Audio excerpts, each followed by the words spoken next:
తీర్థయాత్ర కార్యక్రమానికి స్వాగతం.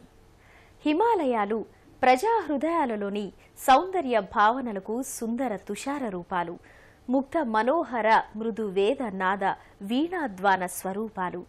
అలాంటి హిమనగములలో పుట్టిన గంగమ్మ తల్లి ఊరూరున తన పేరుని మార్చుకుంటూ ఆయా సుందర క్షేత్రాలను పవిత్ర పావనం చేస్తోంది. అలా గంగా నదీమ తల్లి పాదస్పర్శతో పునీతమై ఖ్యాతినార్జించిన మహాక్షేత్రాలు పంచప్రయాగలు. 12 పుష్కరాల మహాపుష్కరం ఈ కుంభమేళా. ప్రపంచవ్యాప్తంగా తరలివచ్చిన భక్తకోటి పవిత్ర స్నానాలతో కిటకిటలాడుతున్న పంచప్రయాగ క్షేత్రాల కుంభమేళా వైభవాన్ని ఈనాటి తీర్థయాత్రలో కనులారా వీక్షిద్దాం రండి.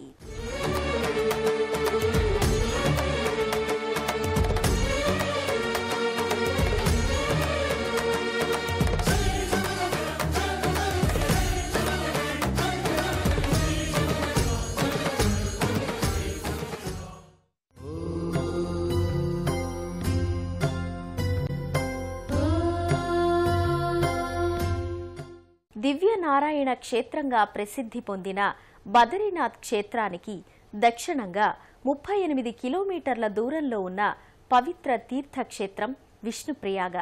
సాక్షాత్తు శ్రీమన్నారాయణుడు తపస్సు చేసిన దివ్య స్థలంగా విష్ణుప్రయాగను పురాణాలు అభివర్ణిస్తాయి.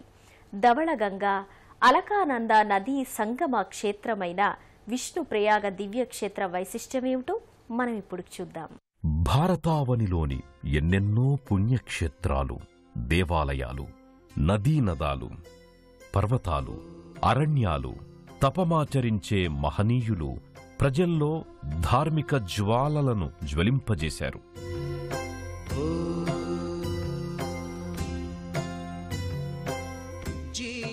హిమాలయాలు ప్రజలలోని సౌందర్య భావనలకు సుందర తుషార రూపాలు, భక్తుల అంతరంగాలలోని దైవ భావనలకు సాకార రూపాలు.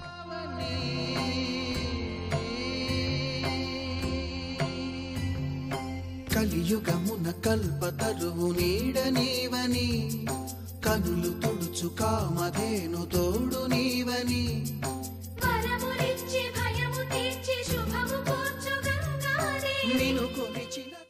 చార్ధామ్గా విఖ్యాతి పొందిన యమునోత్రి, గంగోత్రి, కేదార్నాథ్, బదరీనాథ్ పరిసర ప్రాంతాల నుంచి పుట్టిన జలగలంగలలు ఎన్నెన్నో.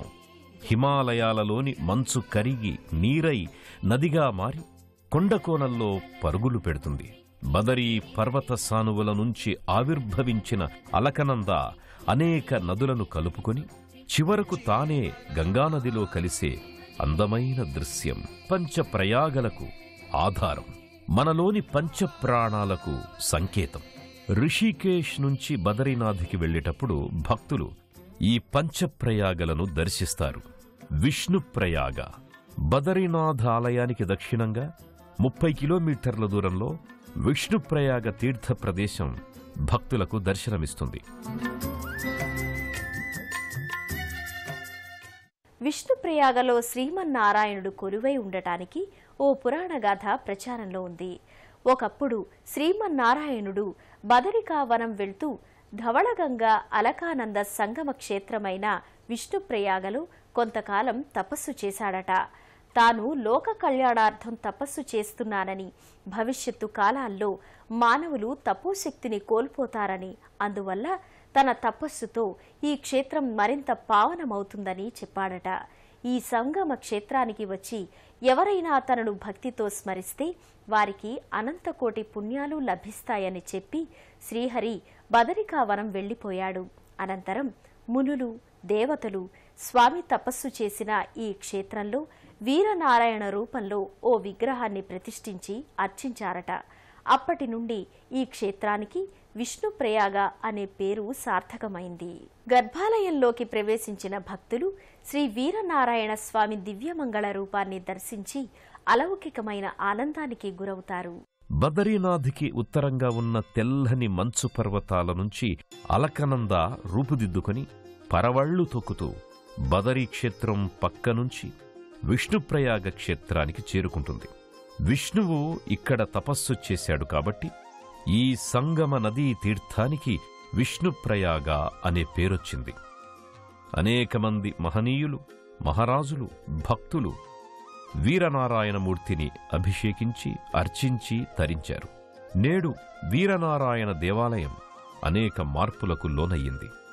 ఈనాటి ఆలయం ఎంతో సుందరంగా భక్తులకి కనువిందు చేస్తుంది. బదరీనాథ్కి యాత్ర చేసే భక్తులు వీరనారాయణుడిని దర్శించి పునీతులవుతారు. ఇక్కడ చిన్నారులకు అక్షరాభ్యాసాలు చేస్తే అఖండ విద్యా సంపన్నులవుతారని ప్రతీతి. సంగమ తీర్థంలో స్వామి పాదార విందాలను అభిషేకం చేసి ఆ తీర్థాన్ని స్వీకరిస్తే రోగాలు మటుమాయమవుతాయని భక్తుల విశ్వాసం.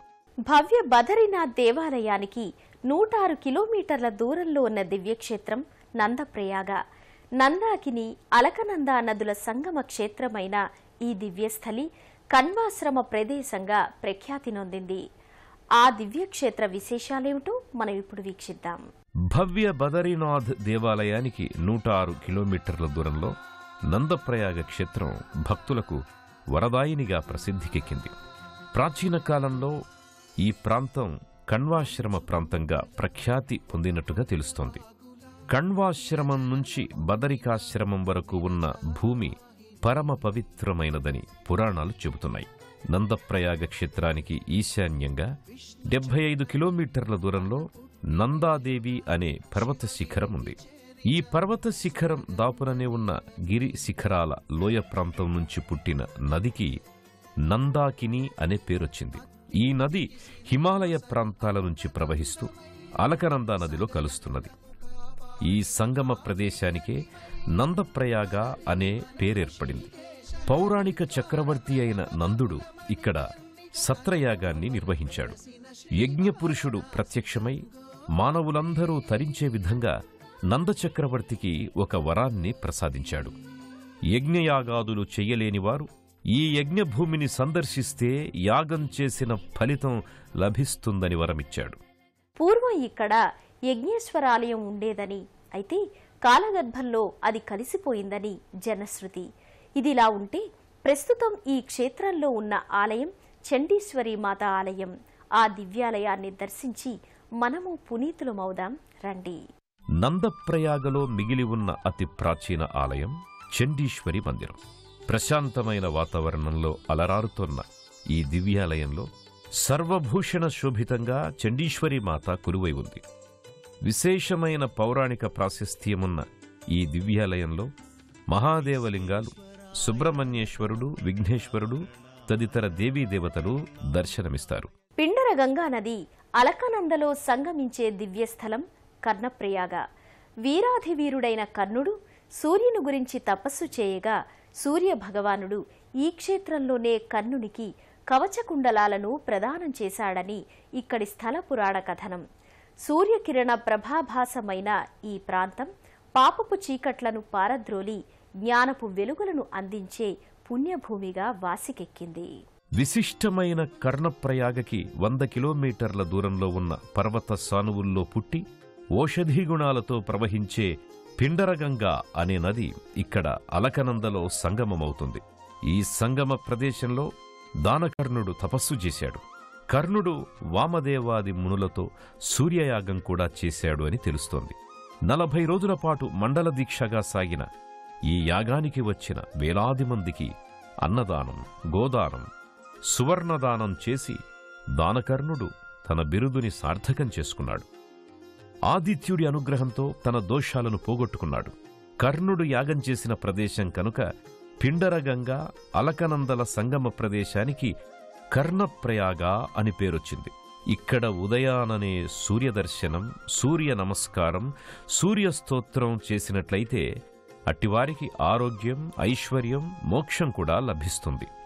కర్ణప్రయాగలో కర్ణుడు, శ్రీకృష్ణుడిల భారీ విగ్రహాలు కనిపిస్తాయి. ఇక్కడే శ్రీరామ మందిరం కూడా ఉంది. ఈ మందిరంలో సీతారామ లక్ష్మణులు హనుమంతుడి సహితంగా కొలువై ఉన్నారు. కర్ణప్రయాగ క్షేత్రంలో అడుగు పెడితేనే సర్వ పాపాలు తొలగిపోతాయని చెబుతారు. ఇక్కడ పురాతనమైన ఉమాదేవి మందిరం ఉంది. ప్రతిరోజు కైలాస పర్వతం నుండి పార్వతీదేవి ఇక్కడికి వచ్చి విహారం చేసి కొన్ని క్షణాల పాటుంటుందని స్థానిక కథల ద్వారా తెలుస్తోంది. మందాకిని అలకనంద నదులు సంగమించే పవిత్ర క్షేత్రం రుద్రప్రయాగ. సాక్షాత్తు నారదుడు శివుని గురించి ఇక్కడ ఘోర తపస్సు చేసి ఇక్కడో శివలింగాన్ని ప్రతిష్ఠించాడు. ఆ కారణంగా ఈ క్షేత్రానికి రుద్రప్రయాగ అనే పేరు వచ్చింది. మహామహిమాన్వితమైన ఈ దివ్యక్షేత్ర వైశిష్ట్యమేమిటో మనం ఇప్పుడు చూద్దాం. బదరీ పుణ్యప్రదేశం నుంచి 159 కిలోమీటర్ల దూరంలో సమస్త పాపాలను హరించే రుద్రప్రయాగ తీర్థక్షేత్రం భక్తుల పాలిటి కల్పవృక్షంగా నిలిచింది. ఇహరి, పౌరి, చంబా అనే 3 జిల్లాల వారికి ముఖ్యమైన కూడలి ప్రదేశం ఇది. ఎన్నెన్నో పురాణ కథలకు నెలవు రుద్రప్రయాగ. చార్ధామ్ ప్రాంతమంతా ఒకనాడు కేదారఖండంగా విఖ్యాతిగాంచింది. బ్రహ్మమానసపుత్రుడైన నారదుడు ఎప్పుడూ నారాయణ నామాన్ని స్మరిస్తూ ఉండేవాడు. శివానుగ్రహం వల్ల సర్వ శుభ పరంపరలు కలుగుతాయని శ్రీమన్నారాయణుడు నారదుడికి చెప్పి పంచాక్షరి మంత్రాన్ని తెలియజేశాడు. నారదుడు ఈ ప్రాంతంలో తపస్సు చేసి శివకటాక్షాన్ని పొందాడు. ఆ తరువాత ఇక్కడ ఒక శివలింగాన్ని ప్రతిష్ఠించి ప్రతిరోజు రుద్రాధ్యాయంతో రుద్రాభిషేకం చేసేవాడు. అందువల్ల ఈ ప్రాంతానికి రుద్రప్రయాగ అనే పేరొచ్చింది. పరమేశ్వరుడు తాను నివసించే 4వ స్థానం రుద్రప్రయాగ అని స్వయంగా శివుడే పార్వతీదేవికి చెప్పడం ఒక విశేషం. అంతేకాకుండా ఈ రుద్రప్రయాగను నేను విడువను, దేవతలు కూడా ఇక్కడ నుంచి కదలలేరు అని చెప్పడం మరొక విశేషం. ఇక్కడ ప్రవహించే నదికి వైతరణి నది అని పేరు. ఇక్కడ పితృదేవుళ్ల ప్రీత్యర్థం పిండ ప్రదానాలు గావిస్తారు.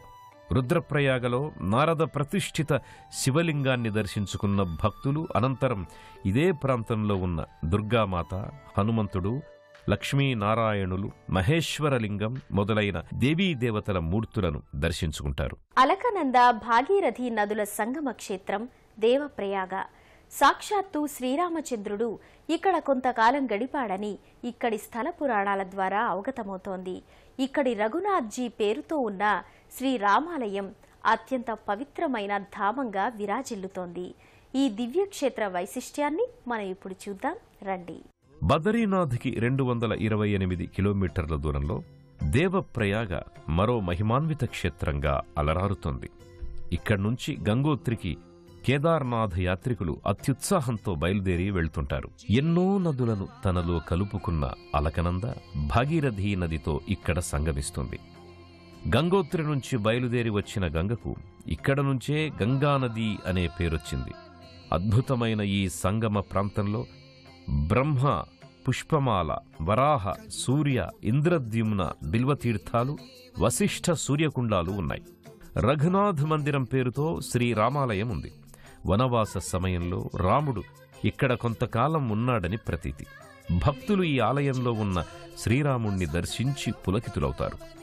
దేవప్రయాగలో రఘునాథజీ మందిరానికి ఎదురుగా గరుత్మంతుడు కొలువై ఉన్నాడు. ఇదే ఆలయ ప్రాంగణంలో ఒక మంటపంలో మహేశ్వరలింగం కానవస్తుంది. ఇంకొక పక్క పార్వతీమాత కొలువై ఉంది. దేవప్రయాగ నామస్మరణ వల్ల మహాపాపాలు సైతం నశిస్తాయి. దేవభూమిగా కీర్తింపబడుతున్న పంచప్రయాగ క్షేత్ర దర్శనం సర్వశుభకరం. దేవభూమిగా కీర్తింపబడుతున్న పంచప్రయాగ క్షేత్రాల దర్శనం వలన ముక్కోటి దేవతల సందర్శనా ఫలం ప్రాప్తిస్తుందంటారు. మహాకుంభమేళా వంటి దివ్యమైన దినాలలో ఈ క్షేత్రాలలో జపం, స్నానం ఆచరించడం వల్ల అనంతకోటి పుణ్యాల ఫలం లభిస్తుందంటారు. ఆయా క్షేత్రాలలో కొలువైన మహిమాన్విత దేవతల కరుణా కటాక్ష వీక్షణాలు మనందరిపై ఉండాలని మనసారా కోరుకుంటూ మరో క్షేత్ర సందర్శనంతో మళ్లీ కలుసుకుందాం.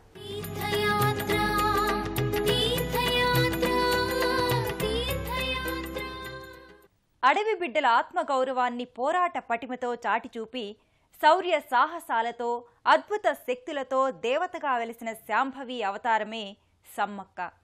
దేశంలోనే అతి పెద్ద గిరిజనుల ఉత్సవం మేడారం సమ్మక్క సారలమ్మల జాతర. తాడ్వాయి మండలంలోని దట్టమైన అడవి ప్రాంతం మేడారం. ఈ ప్రాంతం వరంగల్ జిల్లా కేంద్రానికి 110 కిలోమీటర్ల దూరంలో ఉంది. ప్రతి 2 సంవత్సరాలకు ఒకసారి మాఘశుద్ధ పౌర్ణమిన గిరిజనులు, గిరిజనేతరులు కూడా సమ్మక్క సారలమ్మలకు మొక్కులు చెల్లించుకొని ఆ తల్లి దర్శనంతో పునీతులవుతారు. ఇవాల్టి మన తీర్థయాత్రలో మేడారం యాత్రా విశేషాలను వీక్షిద్దాం. 100 ఏండ్లు జరిగినా తరాలు ఎన్నో తరలిపోయినా అడవి బిడ్డల వీర కొలువుగా జాతి ఎన్నడూ మరవక ఇప్పుడు జాతర చేసి కొలుస్తున్నది సమ్మక్క సారలమ్మలను.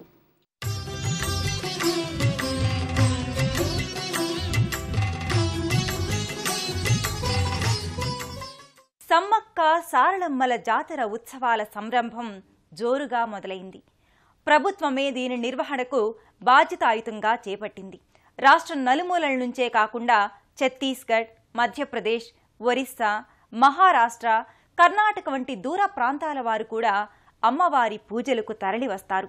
నిజానికి పూజలందుకునే ఉత్సవమూర్తులు ఏవీ లేకపోవడం ఈ జాతరలోని విశేషం. వెదురు బొంగులకు కట్టబడిన కుంకుమ భరణెలే దేవతలకు ప్రతీకలుగా గద్దెపై ప్రతిష్ఠించబడి పూజలందుకుంటాయి. సమ్మక్క గద్దె, సారలక్క గద్దెలను భక్తులు అమ్మవార్లు గద్దె మీదకు రావడంతోనే కట్టలు తెంచుకున్న పారవస్యంతో మొక్కి మొక్కుబళ్లు చెల్లించుకుంటారు. సమ్మక్క తల్లినే ఆదిశక్తిగా తలంచి లక్షలాది భక్తులు జాతరలో పాలుపంచుకుంటారు. ముఖ్యంగా గిరిజనుల్లో, అందునా కరీంనగర్, వరంగల్, మధ్యప్రదేశ్లలోని అనేక మంది ఈ దేవతల పేర్లను అలాగే సమ్మయ్య అని సమ్మక్క కొడుకైన జంపన్న పేర్లను కలిగి ఉండటం ఓ విశేషం. ఆయా పేర్లు కలవారు జాతరకు తప్పనిసరిగా వచ్చి తమ కోరికలను విన్నవించుకోవడం, అమ్మకు మొక్కుబళ్లు చెల్లించుకోవడం చేస్తారు. మేడారంలో జాతర జరిగే స్థలం వద్ద దాదాపు 50 ఎకరాల మేర లక్షలాది భక్తులు గుమిగూడి అమ్మ దర్శనం చేసుకుని తమ కోరికలు కోరుకోవడం, 2 ఏళ్ల క్రితం ప్రార్థనలతో ఈడేరిన తమ కోరికలకు ఇప్పటి జాతరలో మొక్కుబళ్లు తీర్చుకోవడం చేస్తారు. ఈ మొక్కుబడి సాధారణంగా ఎక్కువ భాగం బెల్లం నైవేద్యంగా అర్పించుకోవడంలో ఉంది. సమ్మక్క సారలమ్మలకు తమ కోరికలు తీరితే తమ ఎత్తు తూకం బెల్లాన్ని సమర్పించడం ఒక ఆనవాయితీ. ఈ బెల్లాన్ని బంగారంగా పేర్కొంటారు.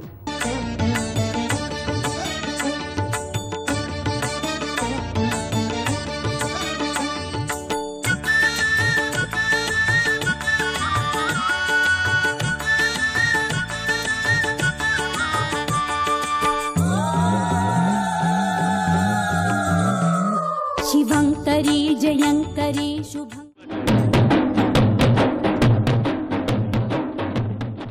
కోటి మహిమల తల్లి సమ్మక్క, కొండ కోణంలో వెలిసింది సమ్మక్క, కోయ రాజ్యమందు సమ్మక్క, కోటి కాంతులే తెచ్చింది సమ్మక్క. పూర్వం బక్కయ్యపేటకు చెందిన కోయలు కొందరు వేటకు వెళ్లగా దట్టమైన అడవిలో పసిపాప ఏడుపు వినిపించింది. పెద్ద పులుల పహారాలో ఓ పసిపాప కనబడింది. ఆమెను దైవాంశ సంభూతురాలుగా భావించి గూడానికి తెచ్చి మాఘశుద్ధ పౌర్ణమి నాడే సమ్మక్క అనే పేరు పెట్టి ఆమె సేవలో పునీతులవసాగారు. సమ్మక్క అందరితో కలివిడిగా ఉంటూ వారి కోరికలను తీర్చే కొంగు బంగారంగా అనుగ్రహించేది. పిల్లలు లేని వారికి సంతాన ప్రాప్తిని, కుష్టు వంటి దీర్ఘవ్యాధులున్నవారు సైతం ఆమె స్పర్శతో ఆరోగ్యవంతులు కావడం, అలా ఆమె రాకతో గూడెమంతా కోయలకు అన్నీ శుభాలే కలుగుతుండేవి. మేడారం కోయదొర పగిడిద్ద రాజుతో యుక్త వయసులో సమ్మక్క వివాహం జరిగింది. మేడారం గిరిజన గూడాన్ని పగిడిద్దరాజే పాలించేవారు. మేడారం ప్రాంతంలోని కోయదొరలు నాడు కరీంనగరాన్ని రాజధానిగా పాలించిన మేడిరాజనే కోయదొర, కాకతీయులకు సామంతులుగా ఉండేవారు. ఇక 2 ఏళ్లకోసారి జరిగే మేడారం జాతర కోయదొరల సంప్రదాయ పద్ధతిలో నిర్వహింపబడుతుంది.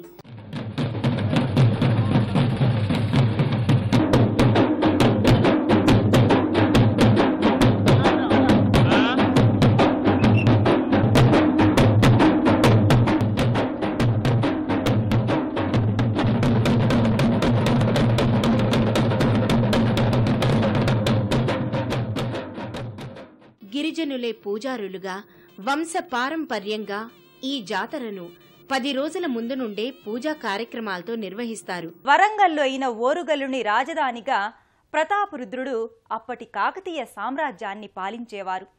4 ఏళ్లు వరుసగా అనావృష్టితో కరువు తాండవించి పన్నులు చెల్లించలేకపోయారు కోయ సామంతులు. ఆగ్రహించిన ప్రతాపరుద్రుడు వారిపై యుద్ధం ప్రకటించాడు. కాకతీయ సైన్యాలు పగిడిద్దరాజును అణచివేయడానికి రాగా పన్నులు నిరాకరించి యుద్ధ సన్నదుడై తరలి వెళ్లి సంపెంగ వాగు వద్ద భీకర పోరాటం చేశాడు. అయితే కోయ సైన్యం కాకతీయుల ధాటికి తట్టుకోలేకపోయింది. పగిడిద్దరాజు మాత్రమే కాదు, సమ్మక్క ద్వారా అతను కన్న సంతానం కుమార్తెలు నాగులమ్మ, సారలమ్మల భర్త గోవిందరాజు యుద్ధంలో వీరమరణం పొందారు. పగిడిద్ద రాజకుమారుడు జంపన్న పరాజయాన్ని తట్టుకోలేక సంపెంగ వాగులో దూకి తనువు చాలించాడు. నాటి నుండే సంపెంగ వాగు జంపన్న వాగుగా వ్యవహారంలోకి వచ్చింది. సమ్మక్క స్వయంగా కాకతీయ సైన్యాలతో యుద్ధానికి తలపడి అపర కాళిలా విజృంభించి వీర విహారం చేసింది. ఆమెను నిలువరించలేక శత్రువులు దొంగదెబ్బతీశారు. వెన్నుపోటు పాలైన సమ్మక్క గుచ్చుకున్న బల్లెంతోనే యుద్ధభూమి నుండి వైదొలగి మేడారానికి ఈశాన్య దిశవైపు కల చిలకలగుట్ట దగ్గర మలుపు తిరిగి వెంటననుసరించిన కోయలకు కనిపించకుండా అదృశ్యమైపోయింది. సమ్మక్క జాడ ఎంతకీ లభించలేదు. అయితే గుట్ట మీద కల నాగవృక్షం చెంత పసుపు కుంకుమలతో ఒక భరిణె కనిపించింది. దానిని సమ్మక్క ప్రతీకగా భావించి ప్రతి 2 ఏళ్లకొకసారి గద్దె మీద కుంకుమ భరిణెతో కల రాటను ప్రతిష్ఠించి పండుగ జరుపుకోవడం ఆచారమైంది. సమ్మక్క కొలువు తీరిన గద్దె జువ్వి చెట్టు వద్ద ఉంది.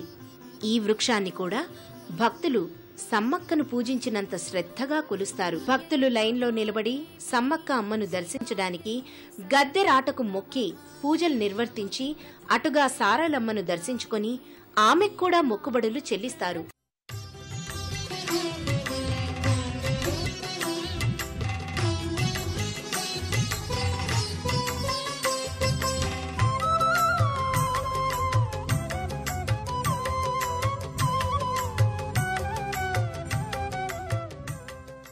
సమ్మక్క దర్శనంకు రాకపోకలకు వేర్వేరు దారులున్నా సారలమ్మను దర్శించుకున్న ద్వారం నుండే బయటకు రావాలి. జంపనవాగుకే ముందుగా వెడతారు. జంపనవాగు వద్ద బ్యారికేడ్లను, స్నానఘట్టాలను ఏర్పాటు చేసి భద్రత నిమిత్తం గజ ఈతగాళ్లను కూడా ఉంచుతారు. జంపన్నవాగులో స్నానం సర్వపాపహరణంగా భక్తులు భావిస్తారు. జంపన్న గద్దెకు కూడా పూజాధికారులు నిర్వహిస్తారు. కోయగూడానికి కన్నతల్లయి మేడారం మహాలక్ష్మిగా, ఆదిశక్తిగా, పరాశక్తి పరమేశ్వరిగా, కోయంటూ పిలిస్తే ఓయంటూ పలికే భక్తజన కల్పవల్లిగా సమ్మక్క సారలమ్మలు అందరినీ సదా తమ కరుణా కటాక్ష వీక్షణాలతో తరింపచేయాలని ఆకాంక్షిద్దాం. జాతరకు తరలి వెళ్లిన భక్తజన సందోహమంతా అమ్మ కృపతో తరించాలని మనము కోరుకుంటూ మళ్లీ కలుసుకుందాం.